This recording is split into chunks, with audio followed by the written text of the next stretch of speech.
I'm a man in my late 20s.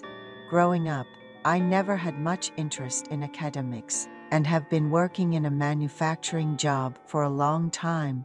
I've been at the factory since my high school teacher recommended me and even wrote a letter of recommendation, given how many have left over the years.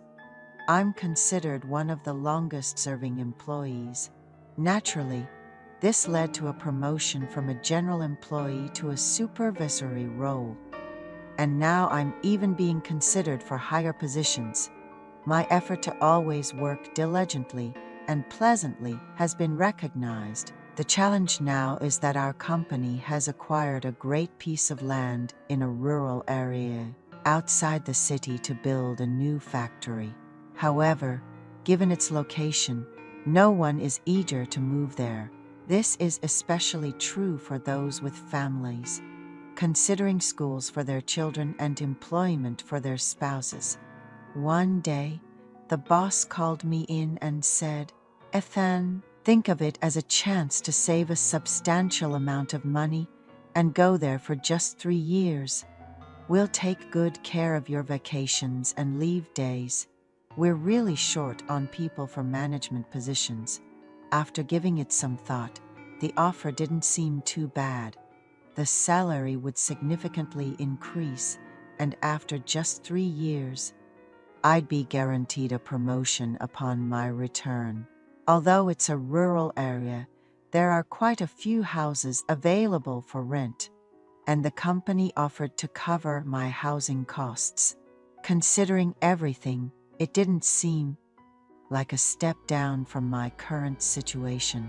The only downsides might be the challenge of dating and a lack of nightlife, but I'm still in my late 20s, and I figured it could be a good opportunity to save up some money. A few days later, I went to my boss and said, "I'll go. You promise a promotion upon my return, right?" We had this conversation, and then I found out I had to move much sooner than expected. With only about 3 weeks to prepare, I had to quickly find a place to live and book a moving service. Since I couldn't visit the place myself, I relied on recommendations from coworkers who were also moving to find a place in a similar neighborhood. I ended up in an old row house, which was quite spacious at around 70 square meters and had recently been renovated, so the condition wasn't bad. However, it was located in a more secluded part of the neighborhood, with fields right outside the window.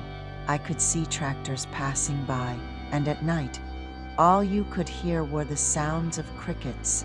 It was a 10-minute walk to the nearest grocery store. Still, there was a shuttle bus for commuting, and I didn't mind the walk, so it seemed like it would be manageable. The first month was incredibly busy, with adapting to the new environment and training many new employees. After about a month, I finally took a 3-day break and spent my time lazily at home. One day, I opened the window for some air and found myself gazing out at the fields, where I saw a woman working. She wore a wide-brimmed hat and a floral scarf that covered her face, making it hard to see her clearly.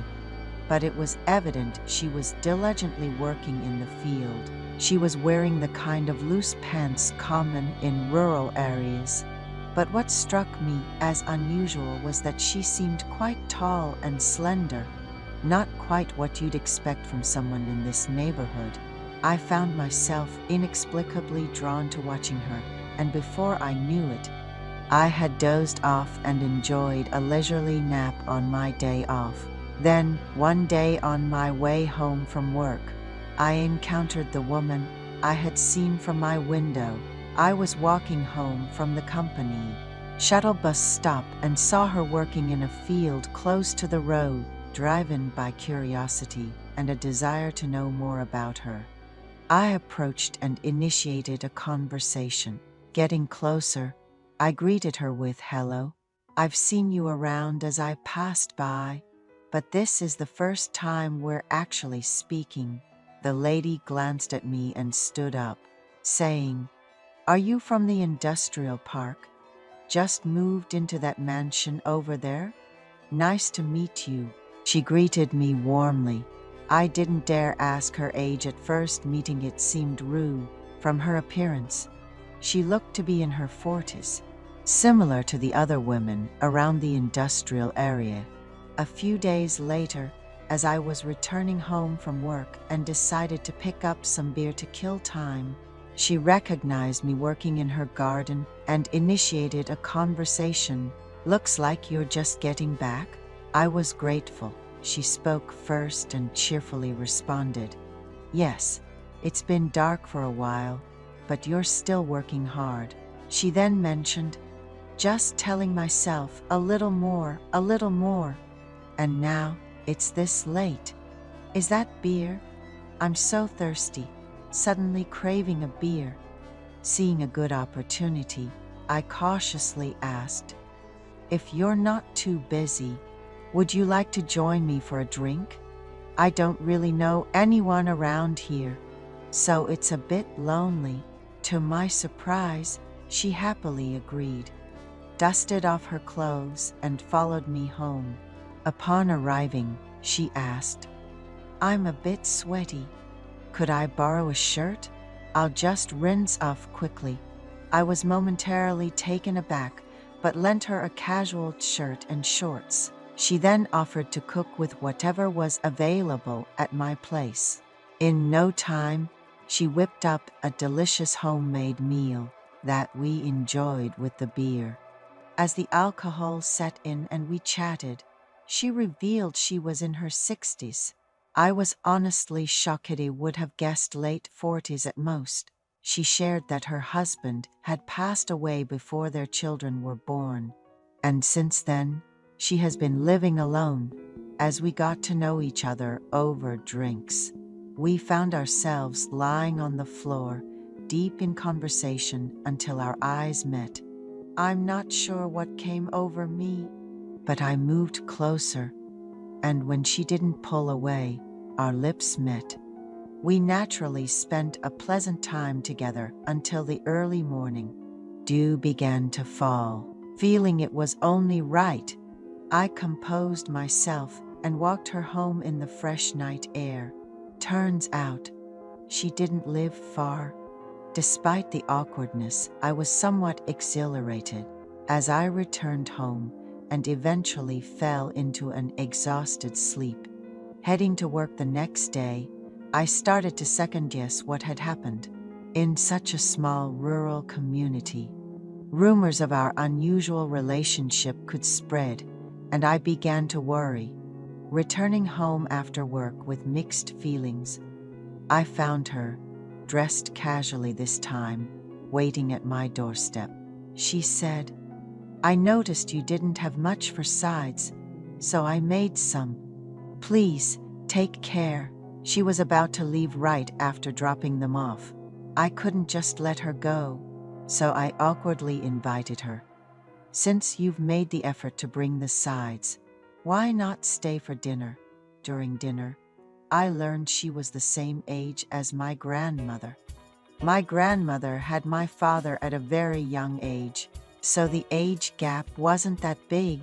The realization that I had been intimate with someone my grandmother's age added to my confusion. However, she seemed indifferent or unaware of my turmoil, casually suggesting, "Just call me sister. It feels strange to be called aunt or grandma since I don't have kids," trailing off at the end. So from then on, I comfortably referred to her as sister, and she started bringing over dishes regularly since that memorable first night.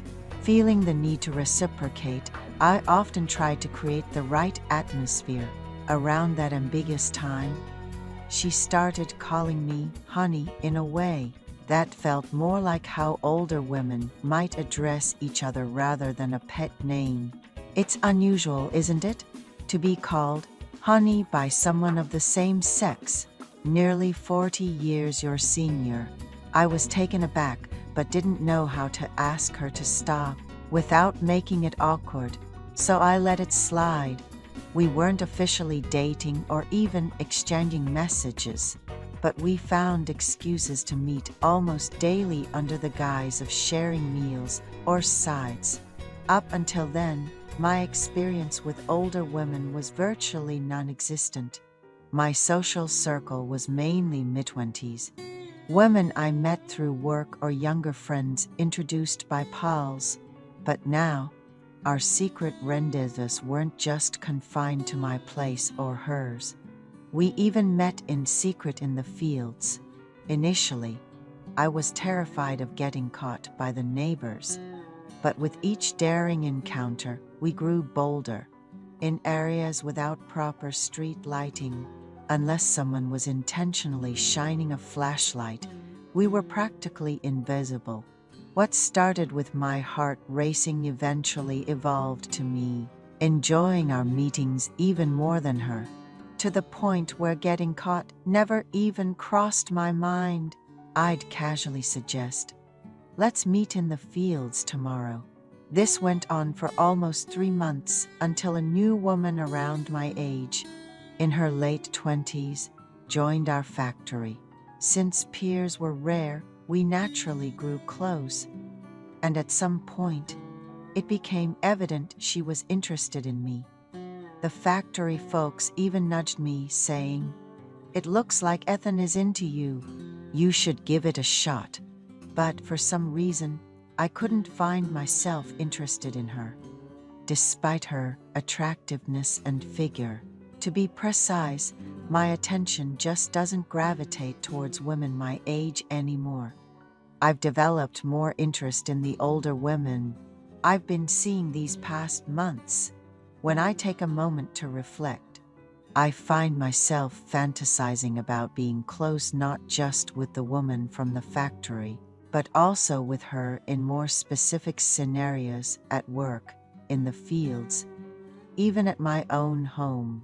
The folks at the factory seemed to want to push us together, so I made an excuse, saying, "I'll be here for over 2 years, and if we break up, it'll just be awkward." I really don't like that kind of discomfort.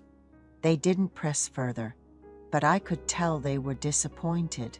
And that woman, even though she treats me like a friend and doesn't contact me outside of work, her eyes say something else entirely.